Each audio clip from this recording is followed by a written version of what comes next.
Rising cricket একাডেমির young Tigers academy cup cricket টুর্নামেন্টের আজ অষ্টম ম্যাচ শেষ হয়ে গেছে। অষ্টম ম্যাচে যে দুটি দল খেলেছে, একটি হচ্ছে Rangpur talent hunt cricket academy এবং দিনাজপুর সানশাইন ক্রিকেট একাডেমি। আমার সাথে উপস্থিত হয়েছে দিনাজপুর সানশাইন ক্রিকেট একাডেমির অনেক, এবং আজকে চমৎকার বোলিং করেছে।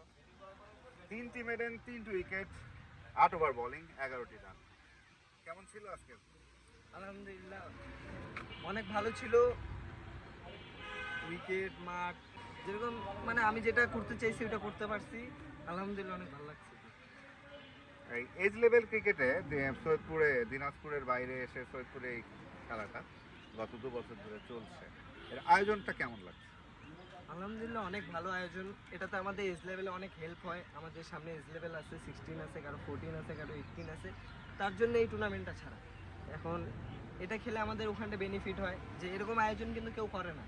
এজ লেভেলের জন্য কেউ করে না, এজ লেভেলে আগে কেউ করে না। সৈয়দপুর এটা প্রথম করে, আর দ্বিতীয়বার এটা মনে চলতেছে, দ্বিতীয়বার করছে। আলহামদুলিল্লাহ অনেক ভালো আয়োজন করছে, অনেক ভালো মাঠ, উইকেট, সব কিছু অনেক ভালো।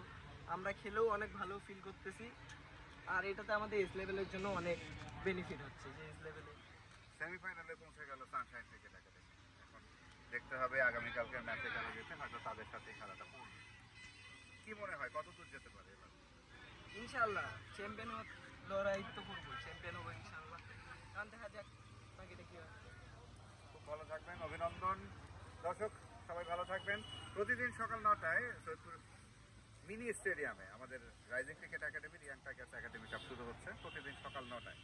আপনারা সকলেই আসবেন আশা করছি। সে পর্যন্ত ভালো থাকবেন। খোদা হাফেজ।